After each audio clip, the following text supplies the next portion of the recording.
You got it, right? Oh, for God will make a way. Say amen. Quickly, I want to share with you on hindrances to our faith. Ruby, are you fine? Yeah, you are not fine. I can see it. It's all over your face. You are not fine. We're going to talk after the service, okay? You're going to be fine before I share the grace today. Okay? Whatever it is, don't worry. You're going to be fine before I share the grace today. Say amen. Say amen. We want to look at hindrances to our faith. Praise the Lord. You know, they put the bar very high for me. Jonathan put the bar high for me. Munya just came and lifted it very high. And this place now looks very uncomfortable. Who am I now? A little boy among mighty men. God will help me. Say amen. So we want to look at hindrances to our faith. The hindrances to our faith. Now, we have established that. Oh, God, help me here. Should I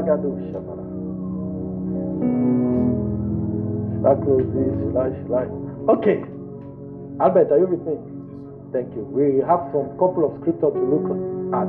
You know, the way Munya looked at scripture and it went, I was like, God, I need that grace. I need that grace. Okay. We established that faith in God is all we need to make the impossible possible. We have established it. Now, in Mark chapter 11:22, Jesus told his disciples when they saw him doing something that was totally impossible, he said, have faith in God. He said, just have faith in God. And in Matthew chapter 17, verse 20, Matthew chapter 17, 20, he said that, look, if that faith in God, no matter the size, no matter how small it is, as long as you have that faith in God, no matter how small it is, nothing shall be impossible to you. So, all we need to make the impossible possible is to have faith in God. That's all we need. Now, if you now check the ministry of Jesus, all through the time of Jesus, you will find that the majority, I'm tempted to say the majority because I did not count them, but you will see that Jesus tied people's miracles to their faith. He tied their miracle to their faith. Now, you remember the story of the woman with the issue of blood. That should be Matthew chapter 9, verse 22.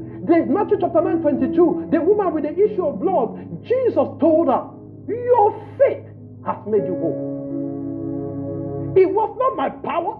It was not God. It was not even my ability. But it is your faith that has made you whole. Praise the Lord. Oh.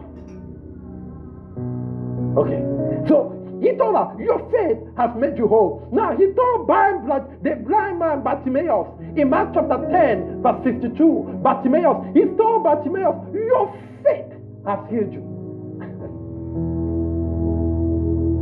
Now, look, your faith has healed you.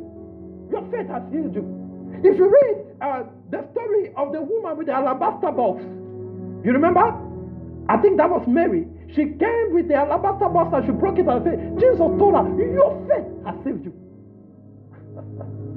That your faith is what has saved you. And that's just example. Because when you read the gospel, you're going to find it there over and over again. Your faith has made you whole. Your faith has healed you. Let it be done to you according to your faith. So the problem is not on God's side. The problem is not with the situation. The miracle, it does not depend on God. It depends on your faith. That the answer, it does not depend on God. It depends on your faith. When you read Hebrews chapter 11, you're going to find out that the Bible says, men did the impossible by faith. They made the impossible by faith. Impossible by faith. Donc nous avons établi que tout ce dont nous avons besoin pour faire de l'impossible, pour rendre l'impossible possible, c'est la foi. Nous avons besoin de mettre notre foi en œuvre.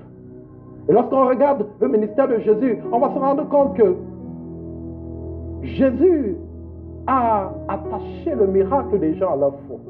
Vous allez voir, il a dit à la femme qui avec les problèmes, les écoulements de sang pendant 12 ans, ta foi t'a guéri. Il a dit à Bartimée, ta foi t'a guéri. Il a dit à Marie, la femme qui avait brisé le parfum sur ses pieds, il a dit, ta foi t'a sauvé. Et on va voir ça dans toutes les Écritures. Ta foi, qu'il soit fait selon ta foi. Jésus a attaché le miracle de ces gens à la foi. Lorsque ses disciples l'ont vu faire l'impossible, il leur a dit, aie foi en Dieu. Marc 11, verset 22. Marc 11, verset 22. Il dit, ayez juste foi en Dieu. Et dans Matthieu 17, 50, il a dit, si vous avez la foi comme un petit grain, il dit, rien ne vous sera impossible. So, all we need is faith. Faith. Faith. Say, in this season, come on, say, in this season, my faith will give me result. It will make the impossible possible. By faith, my impossibilities will become possible. All it takes is faith. Now, scriptures also agree that if you are a child of God, you are a believer, you have faith. Praise the Lord. Scripturally, if you are a child of God, you don't look for faith, you have faith. In Romans chapter 12, verse 3, the Bible says, okay, let me not give the whole scripture. It says, don't esteem yourself higher than you ought to. He said, but according to the grace you have received, because the King James said, all men have received the measure of faith. That if you are a Christian, you have received the measure of faith. Ephesians chapter 2, verse 8. Ephesians chapter 2, verse 8. Verse 8. He said, we are saved by grace through faith. That, if you are saved, that means you have faith, because it takes faith to be saved. Praise the Lord. So you cannot be saved without faith. So if you are saved, it's because at the first place you have faith. So you have faith. So if you're a child of God, you have faith. You have faith. So you have all it takes to make the impossibility possible. So as far as God is concerned, for you there's nothing impossible. Why? If you have faith like a grain of a mustard seed, nothing shall be impossible unto you. So when you, in the eyes of God, when God looks at you, He just says, my daughter, my son, nothing is impossible unto you. There's nothing too big for you. There's nothing too high that you cannot get. There's nothing too big that you cannot handle. There's no miracle that you cannot receive. There's no door that cannot be opened. Because you have faith, and nothing shall be impossible unto you.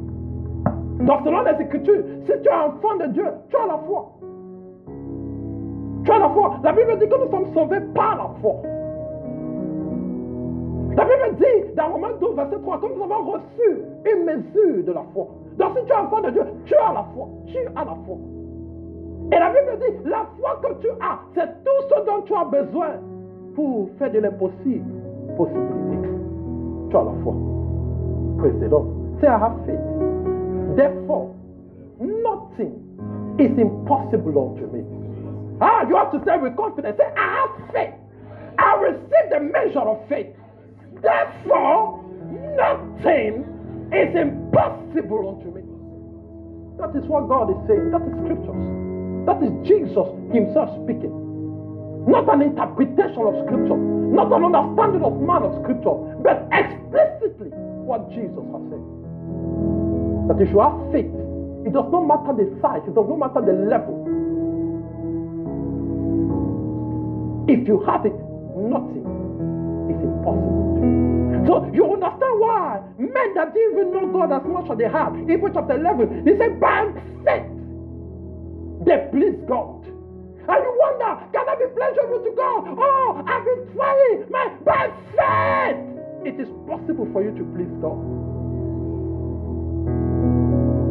He said, by faith, they subdue kingdom. That they had control over kingdom by faith. And you have that faith. The Bible says, we have the same spirit of faith. So you have that faith. So by faith, you can subdue this kingdom. So you are complaining about the situation in your country. By faith, you can subdue your nation. Ah, my God. You are wondering how the kingdom of darkness is operating in your environment. By faith, you can subdue that kingdom. By faith, they subdue kingdoms. So, by faith, you can subdue the laws of the nation where you find yourself in. By faith, by faith, by faith, by faith, by faith. By faith, you can subdue institutions. By faith. By faith, you can subdue that company. By faith, they subdue kingdom. It was by faith. He said, by faith, they closed the mouth of the lions. So you don't have to find your way out of that situation. You can silence that situation by faith. And you don't have to go and look for the faith. You have it already. Can you make it higher for me? You don't have to go and look for it. You have it already. So by faith, you can silence that situation. By faith, you can put an end to that problem. By faith. Oh, do you know that by faith, some of them refuse to die? Put your house in order. By this time tomorrow you shall die. By faith, I will not die. By faith. So, no matter the medical report, by faith, we can say I will not die. The Bible says, by faith, some women had their children brought back to life. So by faith, their family member will not die. That even if he's dead, he can come back to life. And you have the faith. You are not looking for it. You have it already. That by faith, they had their dead come back to life. It was by faith. And you are not looking for it. You have it. We have in the same spirit of faith. So when you see the scripture, a man that made the impossible, you shouldn't just envy him. You should see what you are able to do. Jesus said, if you believe in me, greater work. He said, the work that I've done, you can do, and greater work will you be able to do. Let me take it a little bit further. See, by faith you can heal the sick. I thought somebody was saying amen. He said, you see what you see me doing? If you believe in me, you will do the same thing. You will even do greater than this. So by faith, you can command the cripple to arise and walk, and he will walk. By faith, you can feed thousands. You're not with me this. My God, you're not with me today. I told you I perceived something about today's service. You said, I've been reading the gospel these days, and I read the book of John. Listen, he said, by faith you can feed thousands. You know, listen, the problem is that we don't believe. Jesus did not bring many bread. We have to review. Jesus did not multiply any bread. Go and read again. Go and read. He did not multiply bread. The Bible says, he took the 5 loaves of bread. He broke it. He divided it, like he broke it. Go and read your Bible. And they said, of the fragment remained, that the people ate of the fragment of 5 bread. 5,000 men, without children, without wives, without women, more than 5,000 ate the fragment of 5 loaves of bread and of 2 fishes. And they ate. They were full, and 12 baskets of those bread that was your little by faith is enough to feed thousands. You don't need more money. You need to put your faith at work. You don't need a big name. You need to put your faith at work. I was preaching somewhere some days ago. I told them, your little is enough to share. But by faith, your little is more than enough to satisfy the need of everyone around you. By faith. By faith. What he has done, you can do. The Bible said Jesus came by the shores, by the seaside, and there was no boat. He was not stranded. Hey, look, he said, I cannot remain here. I have to be on the other side. So by faith, you cannot be stranded. By faith, you cannot be stranded. By faith, you cannot be stranded. Say, I cannot be stranded. Say, Say, I cannot be stranded. By faith. And you have that faith. Am I talking to you? You have it. You have it. Say, I have the faith. Say, I have faith. I receive faith from God. There's nothing that is impossible unto me. We continue. We should continue. Trust. We continue. Praise the Lord. Now, the mystery now is this. If you have faith, and by faith, nothing is impossible unto us. How come now? How come? How come we are stranded? How come we are struggling? How come things are impossible? How come? How come? I've come to solve that mystery. So, how come our faith can be hindered? I'm going to share 3 things that will hinder our faith. Praise the Lord. 3 things. Now, God will help me because we're going to look at a lot of scriptures. Now, the first thing is wrong perception. 3 choses qui peuvent limiter notre foi, qui peuvent se tenir comme l'opposition à notre foi. 3 choses. La première des choses, c'est une mauvaise perception des choses. Wrong perception. I was sharing about it with the leadership, I think, was it last month? Or the beginning of this month? We were having a prayer time and the Lord just hit it onto me and I thought it was just for us until He was not telling me about faith and I was seeing it in the scriptures. I think some Sundays after I shared it with Jonathan and Castle. Wrong perception. That if you have the wrong perception of what God tells you, it will hinder your faith. What is perception? Quickly. Perception is defined as the way in which something is regarded, understood, or interpreted. So it is the way you regard, understand, or interpret things. What is your perception of the things that God has said? What is your perception of the things that God has promised? La perception est la manière dans laquelle nous regardons, nous définissons et nous comprenons les choses. Maintenant, comment est-ce que tu perçois ce que Dieu t'a dit? Comment est-ce que tu perçois la parole de Dieu? Comment est-ce que tu perçois les choses de Dieu? Perception. That look, it is possible for God to tell you something. And you will say, Lord, I believe, but you understood something different. Praise the Lord. It is possible for you to expect the fulfillment of God's promises, but you are totally expecting something that God did not promise. Oh, are you with me? Now, you have the scripture, the John chapter 11, verse 20 to 27. John chapter 11, 20 to 27. Now, we are going to look into scriptures here. John 11, 20 to 27. Now, this is when Lazarus died, okay? Lazarus died, and Jesus now went and he met Martha first. Martha told him, if you were here, my brother would have died. And Jesus said, don't worry, he will rise from the dead again. Now, verse 21. Then said Martha unto Jesus, Lord, if thou hast been here, my brother had not died. Jean 11, verse 7. Now, see, verse 22. But I know that even now, whatsoever thou wilt ask of God, he will give it to you. You see, she wants to put her faith at work. And she tells Jesus that I know that as you are here, anything you will ask God, God will do it. That anything you will ask. And Jesus said unto her, that brother shall rise again. Remember, she's the one that said to Jesus, anything, I know that anything you will ask to God, God will give it to you. The same way that you know that if I pray, God will answer.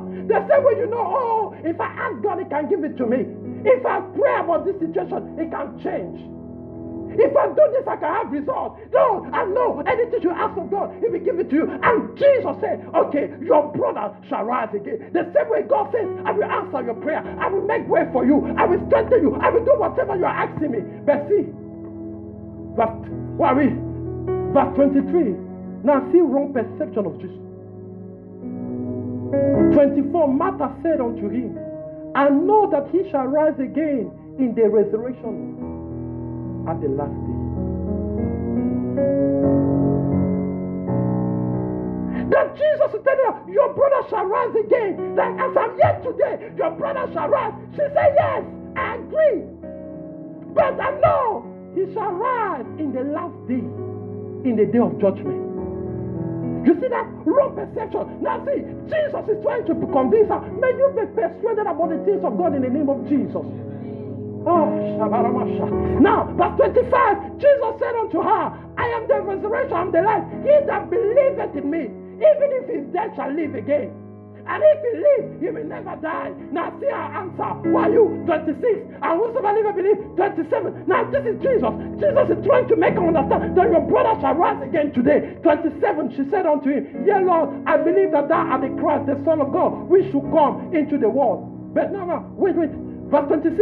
He said, believe without this. Now notice something. Let me not rush this in. I want you to get it. Jesus said, I'm the resurrection, I'm the life. Whosoever believe in me, even if he is dead, the person shall live again.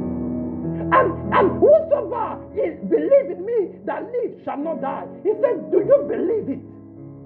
She said, yes, Lord, I believe. But see what she's believing. That thou art the Christ, the Son of God, which should come into the world. What does he have to do with what he told her? He's asking her, do you believe that whosoever is dead in me, that believes shall rise again? She said, yes, I believe. But this is what she believes, that you are the Christ, the Son of God, that should come into the world. Wrong perception. Jesus is saying something. She's understanding something else. And she will stand. I have faith. I believe. And she'll be wondering, why is my miracle coming? Wrong perception of things. What is your perception of the things that God has told you? Are you sure you understand God's promises concerning you? Are you sure you got it right? The promise, the things that God revealed unto you, are you sure you got it right? Today you are questioning, God, where is the miracle? Are you sure you got it right? Let's look at Abraham. You will find that Abraham struggled to have a son, to have a child, simply because he had the wrong perception of the things that God told him. He had nothing to do with the test of his faith. He just had everything to do with the wrong perception of the promises of God. Can we look at it? Genesis. Verse 7, the Lord appeared unto Abraham and unto this, he said, unto that seed will I give this land. You know what the seed is? Unto your children. Ezia. Should we continue? Try avec moi. Try see? No, j'ai tout mon temps. Try avec moi. He says, unto that seed will I give this land. And if you check, the Bible says, and Abraham built an altar unto the Lord who appeared unto him. Can we off this thing, please? Now, God told him, I will give this land unto that seed. Remember, he has no children. And he built an altar. Another version says, and he sacrificed unto God. In other words, he received God's promises and he even sowed a seed. That God, I believe, so I'm doing something to show you. Now, let's take, what's that? Now, let's now move 15. This is years after. Abraham has no children. After this thing, the word of the Lord came unto Abraham in a vision. Another time, God come to him again, saying, fear not, Abraham, I am the shield, the exceeding great reward. Now see his answer. Abraham said, Lord God, what will thou give me, seeing I go try this? And the steward of my house is this Eliezer of Damascus. Now if you read it, what he's saying, he said, look, my heir, the person that will inherit from me, is my servant. But God told him, I will give this land to your seed. But see what is going, he's telling God after that. After the same one that received the promise, he built an altar to sacrifice to God. Now he comes again and he tells God, see, my servant will inherit from me, not my child, not my seed.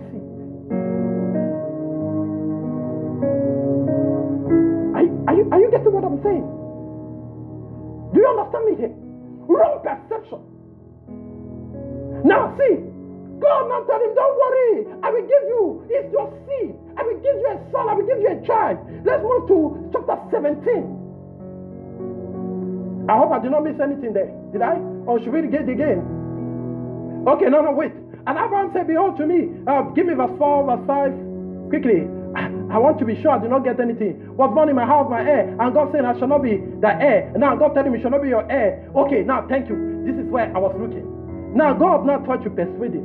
Verse 5, quickly because of time. God now said, go out. Look at the star, count them. Can you count them? He said, no. He said, so shall your seed be. He said, now imagine the sand by the seaside. Can you number them? He said, no. He said, so shall your seed be. And the Bible says, and Abraham believed. Put the scripture.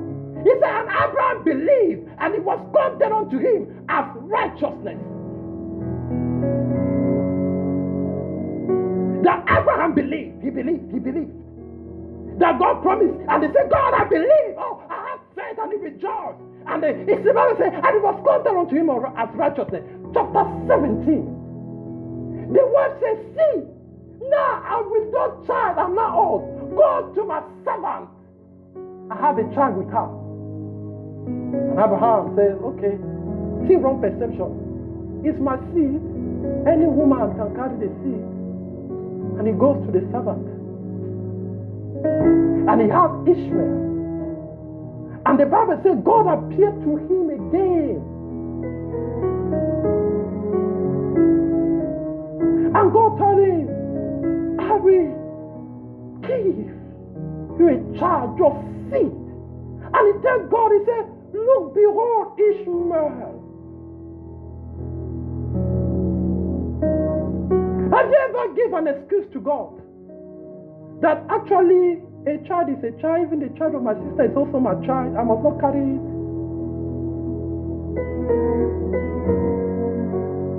That God said, this is what I will do, and you lower. God stand up. That anyway, God said if we open a door is a door. Even this small thing I'm having, is also a door that has been opened.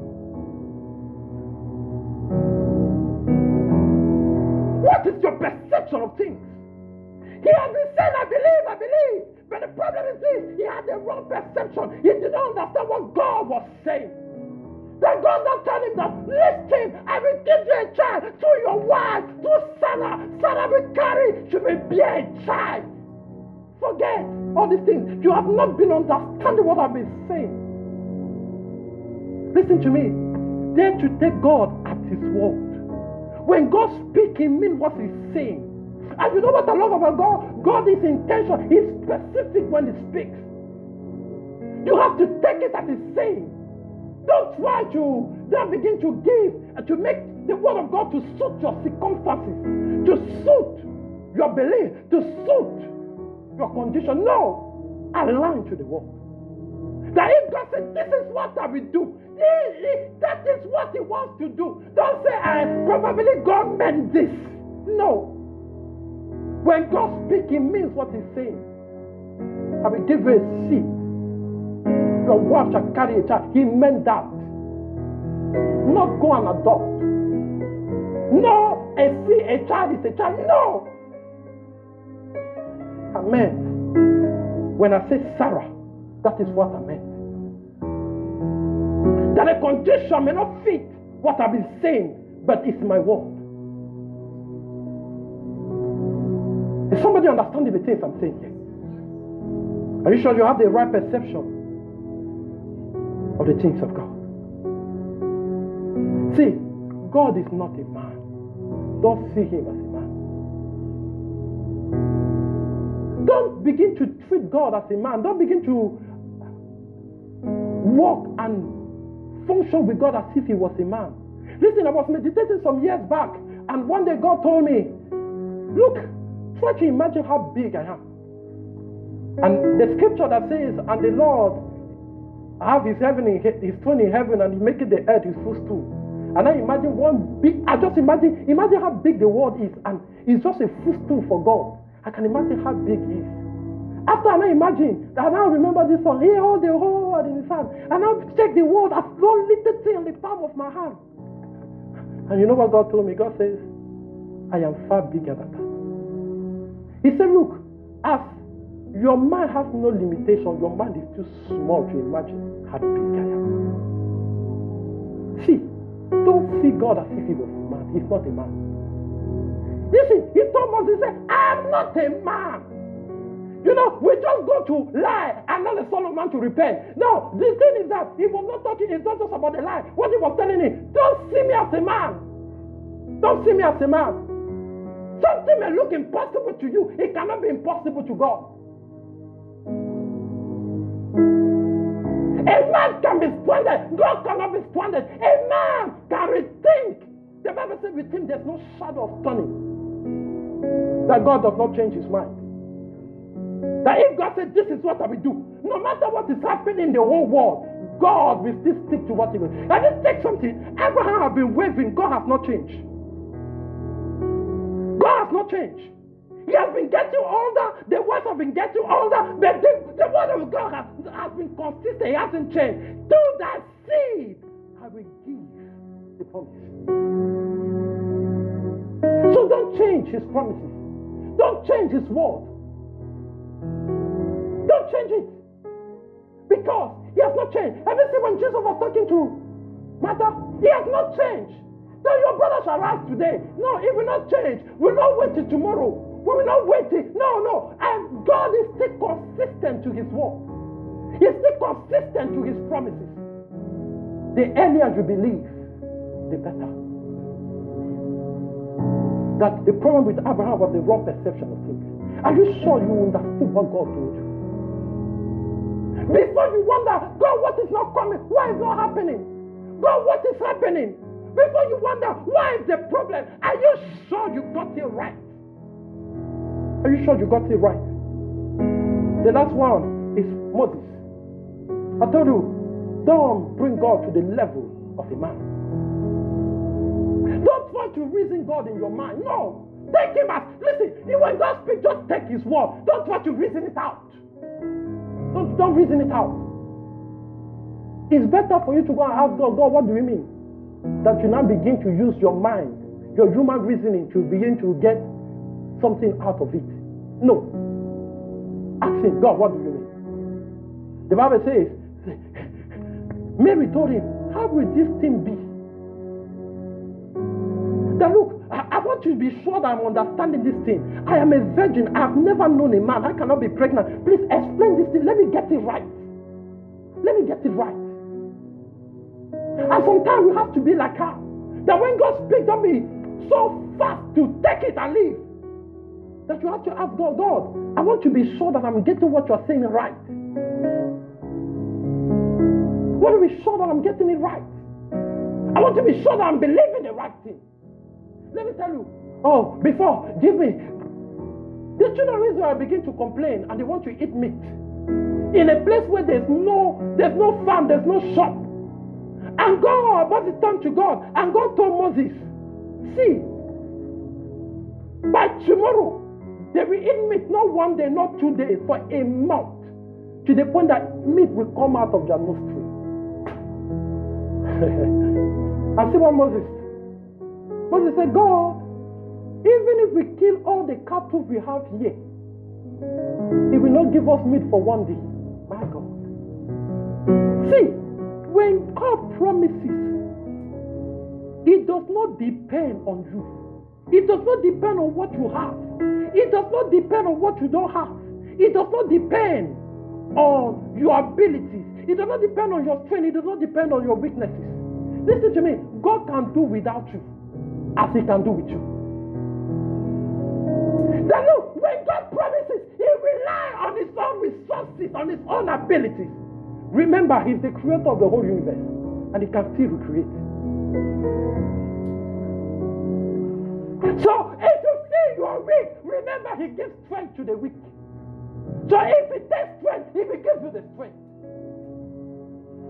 If you feel you can't handle it, God can handle it. If you think it's too big, it's not big for Him. He's the one that promised, and He's the one that will bring it to pass, with or without your input. All He's asking you to do is to believe. It's to believe. Simple as that. That just believe what I'm saying. Don't look at yourself. That if God God is doing through you, with you, is simply because He wants to do it. It's not limited by you.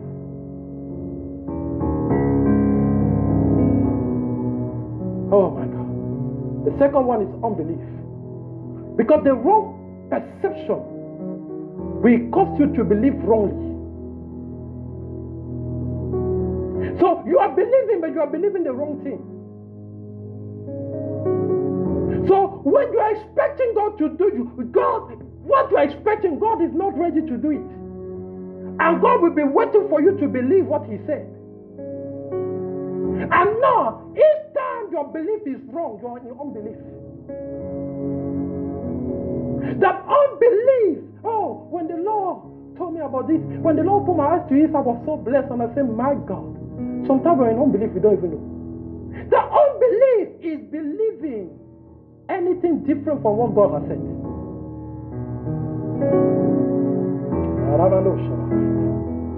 That whenever you believe something different from what God has said, God, in the eyes of God, you're in unbelief.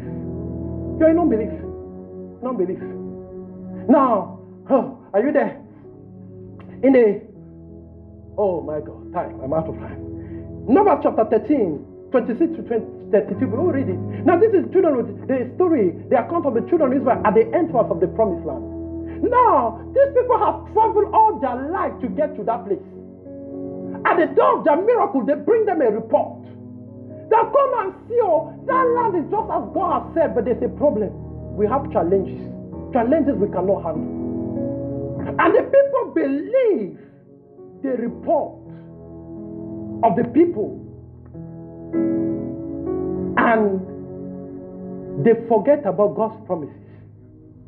And in Hebrew chapter 13, that's it, right? Hebrew 3:19. In Hebrew 3:19, the Bible said they couldn't enter because of their unbelief. So believing something different from what God has said is unbelief. It's unbelief. So if you have the wrong perception, it will put you in unbelief. That all the time when Abraham was saying, I believe, but this man was in unbelief.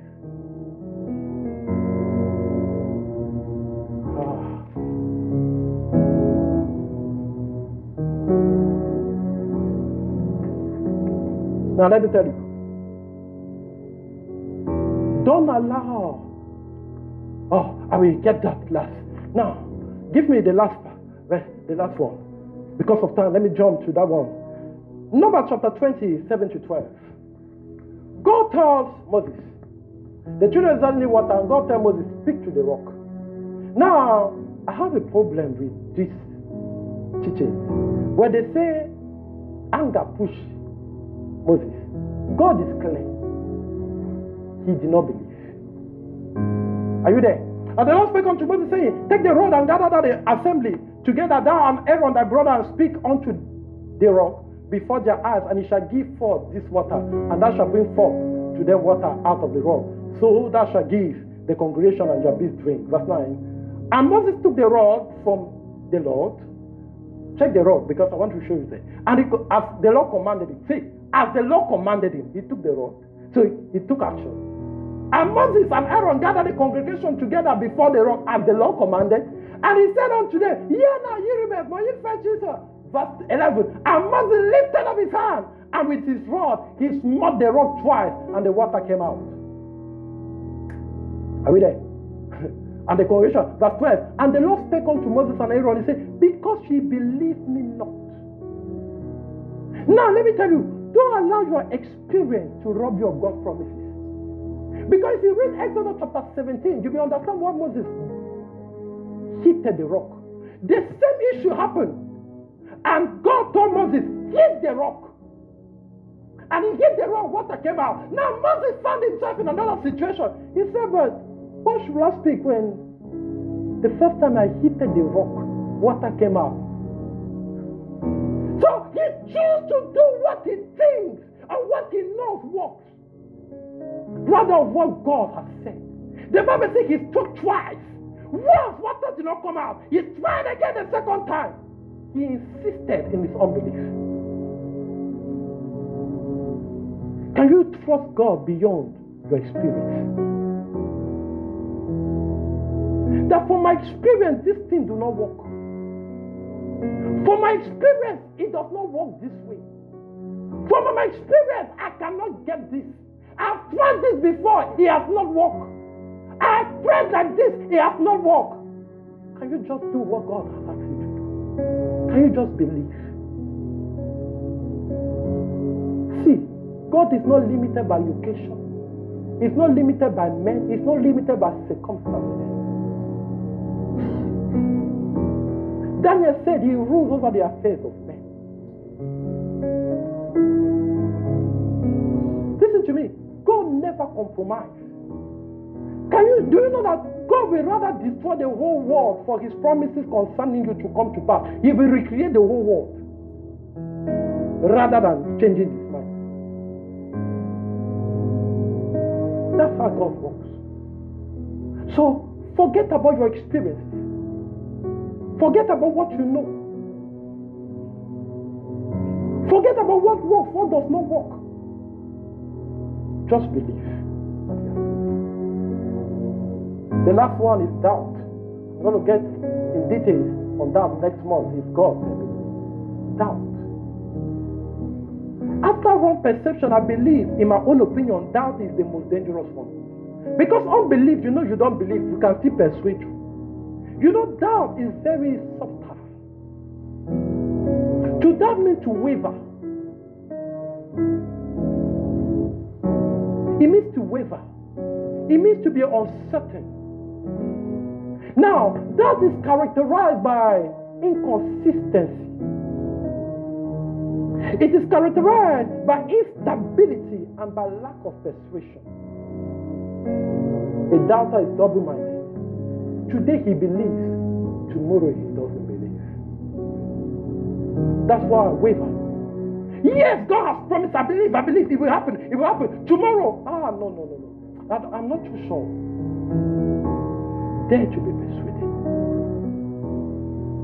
In the book of James chapter 1, I think verse 5 to 8, the Bible says, hey, if anyone lacks wisdom, let him ask God. Jonathan, Sharon, I won't spend more time there. He said, that give liberally. But he said one thing, let him not doubt. That if you ask what doubting, he said, don't deceive yourself thinking you will receive anything from God. That if you're in doubt, you will never receive anything from God. So if you believe, and don't allow anything to shift your belief. So if you say, I believe, no matter what happens, stick to it, I believe. I believe. A man came to Jesus. Oh, he my son. Is it the son or the daughter? I think the daughter. And they were on their way to the house. And they brought news. Hey, she's dead. Jesus told him, don't fear, don't change your mind, just continue believing. Don't allow that your application was rejected to cause you to doubt. Just continue believing. You pray, God, I need it by this time. It has not happened. Don't doubt. Just continue believing. You thought it was possible and you got the result. You failed. Oh, don't doubt. Just continue believing that you cannot fail. You knew that you were graduating this year. And now everybody is graduating and they are saying you have to repeat one semester. You want to take another year. Don't doubt. Just believe. Just believe. Just believe. Because if you doubt, you will never get anything. Mark 11, 22 to 23. He said, look, if you have faith in God, if you speak to this mountain, you say, be thou removed and cast into the sea. He said, if you do not doubt in your heart, it will come to pass. That if you dare doubt, forget about it. Forget about it. You have to get rid of that. Oh, the last scripture in Matthew. Oh, this is where I'm going to teach next month if God allow me. Matthew chapter 14 from verse 22. The Bible says, Peter and the disciples saw Jesus walking on the water, and he shouted, he said, if you're the one, cause me to walk on the water. And Jesus said, Behold, come. And the Bible said, Peter began to walk on the water. And when he saw the wind, he feared, and he began to sink. When Jesus came to him, Jesus said, why did you doubt? There are many a time what we think has not happened, it was about to happen until doubt just came and took it away. That when you received the no, you didn't know that somebody was pleading for you. Give it to him. You doubted. You did not get it. Let me share a testimony as I'm about to close. I was in Nigeria and I was applying for something that was impossible for a foreigner. I will not tell you. But for a foreigner, it was impossible. I went to the office in one state. The person told me that I cannot put my hand on it because a foreigner cannot have it. And I perceive you're a foreigner. I think you're a foreigner. I went to meet the second in command in that place, in that state. The person told me, this thing can cost me my place and it can cost me prison. I cannot put my hand on it. I went to bring some documents. The person said, look, this thing is too risky. Go to another state where you got the document. Go there. That morning I was praying, God, you know I need this thing. God said, pray for help. And I prayed, God, divine help today. Help. Destiny helper will locate me today. I went to the office and they met me to meet the boss there. I met with the person in charge there. And the person looked. The person said, I cannot put my signature in this thing. See, this thing can send me to jail. He said, no, I will not do it. When I was about leaving, that I did not get it, packed the Holy Spirit. For some reason, I stayed around. I said, I will get it today. And I was there. I didn't know. I left. I met a woman there in the man's office. I didn't know when I left. The woman turned and the woman said, you know my children are in the same position with this young man. And I know that if it was my children, do you mean that if it was my children, you won't sign it? And I was there. Let's go home. It is over. And I was still there. I was still there. After they came, oh, where's that young man? The boss is calling you. When I went, he said, give me that your file. He said, this thing can send me to prison. I shouldn't do this thing. And he signed. He said, go. And when I was thanking the man said, don't thank me, because me, I cannot do it in a normal day. He said, you see this woman? I cannot tell her no, and she's the one that asked me to sign. I have never met that woman. If I meet her today, I will never recognize her. Imagine if I have left. They would have turned and looked for me, and I won't be there, and the man will say, thank God. Can you dare to believe, even when it is over?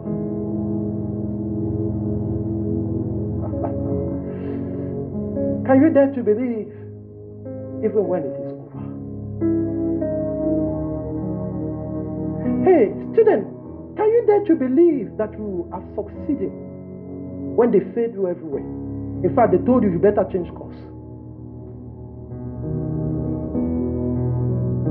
Can you dare to believe that you will graduate that year, even when you are taking pictures with your friend with their graduation gown, and they told you to prepare for next semester?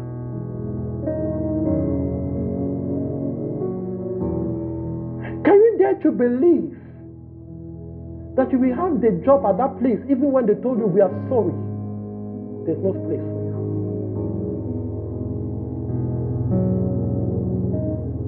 Can you dare to believe that you will not lack,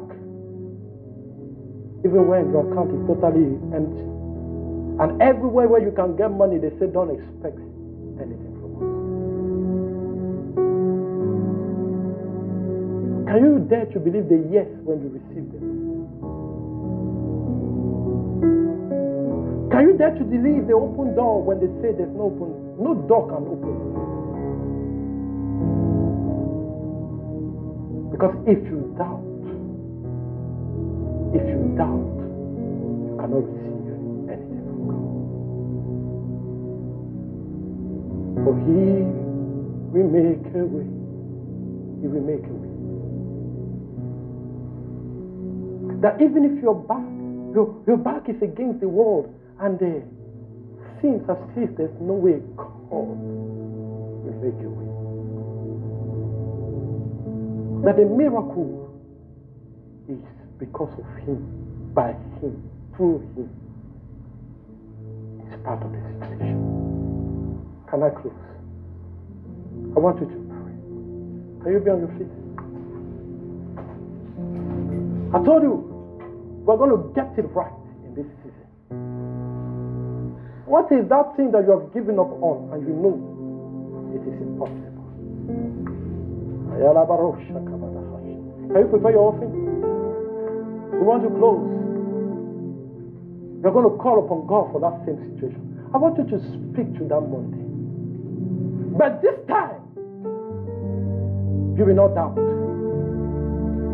This time you will believe. And you will believe it right.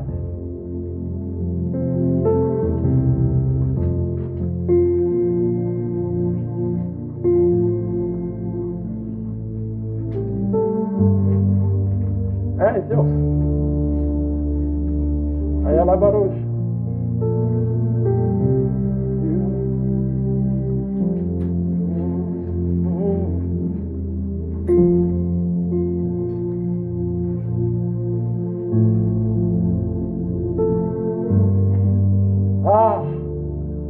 What is that promise that you have given up?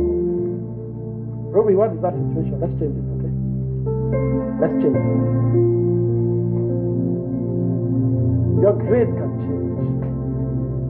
I shared a testimony with you how a national law was changed for me to pass an exam. That they said you failed. I said, me, I cannot fail. God told me I will never fail. They said, you see this your grade, you failed. I look at the man in the eyes, my superior, a pastor. And I told him, sir, I have not failed. He said, this boy, I think there's something wrong with you. Let me call somebody that works in education. Invited a man in the house to tell me, come and hear from people that take decision in this country. It's a national law that grade is failure. When the man came, the man said, well, if he was last year, if he was last year, he would have failed. But the law has changed. I had 163, and the law changed to be like 160 is passed. It used to be 180. And imagine if I doubted, that man would have never got to that house to tell me that law has changed. And that's how I would have still go around the same exam. And I would have lost a whole year. Why? Because I doubted the God that told me I will not fail that exam. Are you dare to believe? It is totally possible. I want you to pray. And if you know that your faith cannot carry, come and tell me what it is. Let me join my faith to yours. And we will pray it out. I'm done. But I want you, as you pray today, that no matter what, I am believing. I am believing. Let me tell you, there was a time they told me I will be in this country by this time. I won't believe. I went to Karaman immigration office. They told me, hey, you cannot renew your stay in this country. The man said, you can go and try your luck in another city. But I doubt, you see, in this system. He said, look, what I'm seeing in this system, nobody can help you. He told me that you cannot. Maybe you should go and try. Each day my Kimlik was, the expiring day was coming. I didn't even have money to change my status to student. Where am I going to get a job that's going to get me a stay? I was about to check who is going to take over for me. And I think then we were Were we fasting then? I think yeah. Yeah. And I was in a retreat.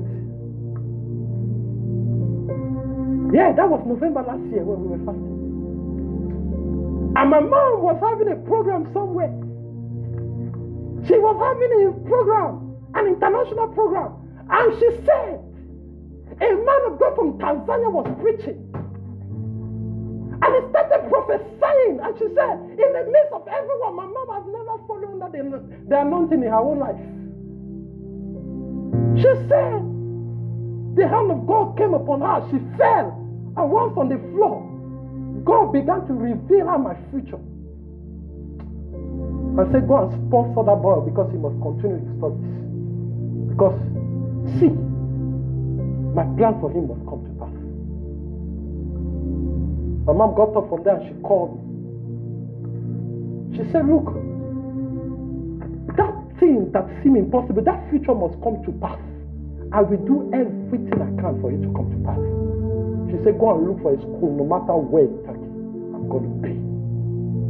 And she didn't have a dime when she was telling me that. At that time, all admissions were closed. And I was speaking to someone, the person told me, let me find out if in my school they will take you. The person went and they said, we are not taking anybody.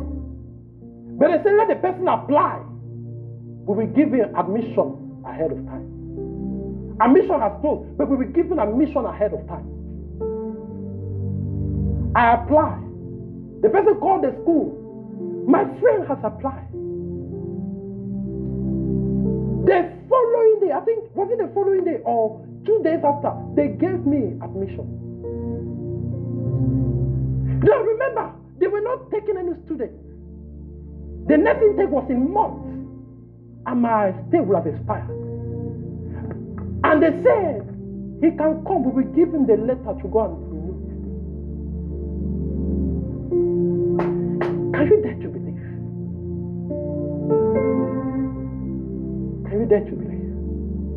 Say, I will not doubt this time. Say confidently, I will not doubt this time. I will get it right this time. My time is over, but I want you to pray.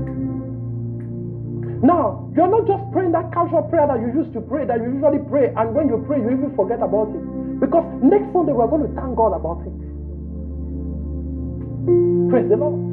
We're not going to come back here and we just go that He has come to pass. I'm going to show you something on Thanksgiving. So I want you to go and mark it down. Now, you know right that this is what will come to pass. You will write that today is the day that I got this in the house of the Lord. The Bible says, in Mount Zion there shall be holiness and deliverance, and the people shall possess their possession on Mount Zion, not fighting in the land. They will possess it. And the Bible says, you have come to the New Jerusalem. You have come to Mount Zion. Are you ready to get your miracle?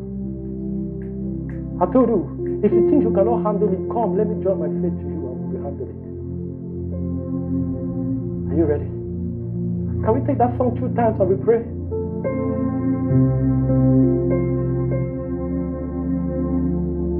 I wish I had the version earlier on and we would have worked on it. That God will move mountains. We will cause walls to fall.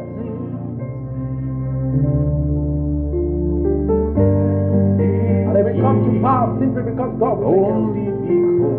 I want everybody to sing it confidently. You move mountains. Oh my God, move those mountains. You cause walls to fall with your power. You perform miracles.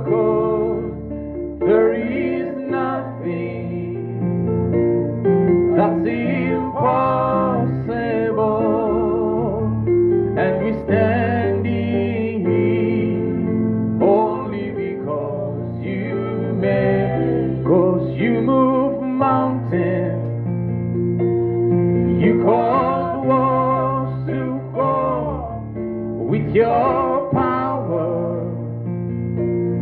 perform miracles.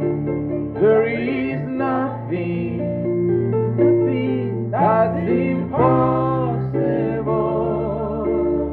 And we standing here only because you made it. You have 5 minutes to speak to that one. To call upon the name of the Lord. Remember, last Sunday we were told if you call upon the name, He will answer and He will make it possible. I want you to open your mouth and cry to God. Get it. Get your miracle. Possess your possession of Mount Zion. Talk to God. Believe it. That we see all things are possible. Cry to God.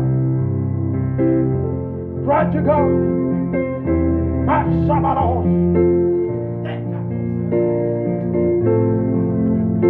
to God.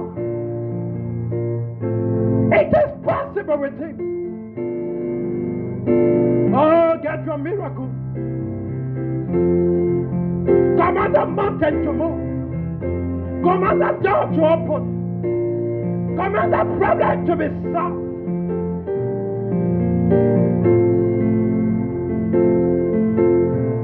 You're about to graduate. You can get your job right now.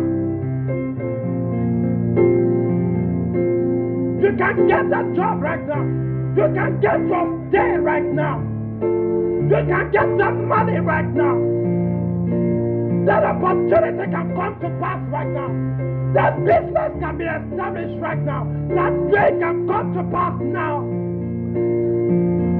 What is it that is too hard for the Lord to do? Can you talk to Him? Can you talk to Him? Yes, Lord. Let it come to pass. Possess your possession of Mount Zion. That God has done that before. I am there again, and this time I refuse to doubt. I was in unbelief before, but I am there again, and this time I believe. I perceived it wrongly before, but this time I am getting it right. Every word as you told me. What is it that God has told you? It's coming to pass right now. It's coming to pass right now. By faith, talk to God. Talk to God.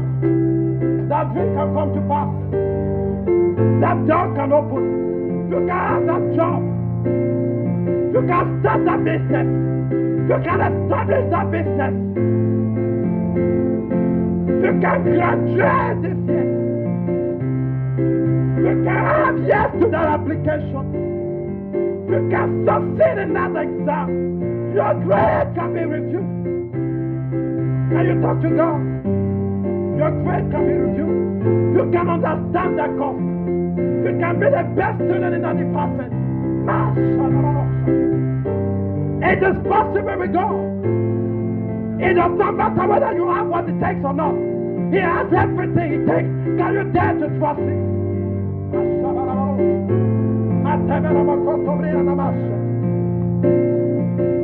Hey. Oh.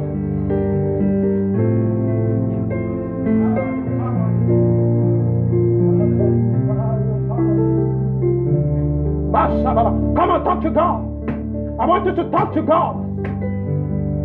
That sister can get married by faith. That family member can get saved by faith. And today can be that day of visitation. What is that problem? Today he can receive solution by faith.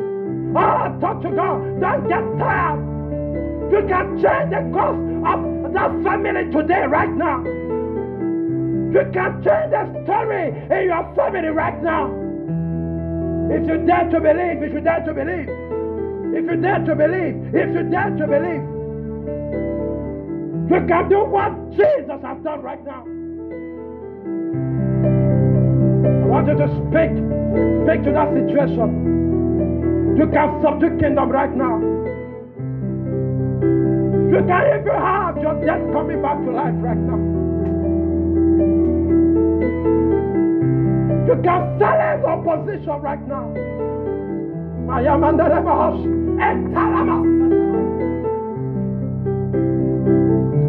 Your power is real. Your power is real. I testify. Your power is real. Your power is real. Testify. Your power is real. Oh, I testify. Your power is real. Oh my God, thank you. It is totally possible. Do you believe? If you believe, lift up your two hands. Come on, lift up your two hands. We are closing. If you dare to believe and you will not doubt, can you lift up your hands if you believe? Your power is real. Masharamando. Your power is real. I testify. Your power is real. God can do it. And He's doing it. If only you can believe. My God. Come on, lift up your two hands.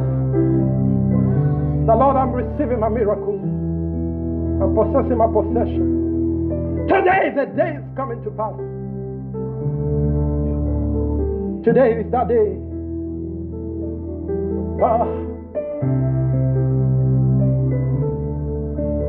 You are coming back to testify.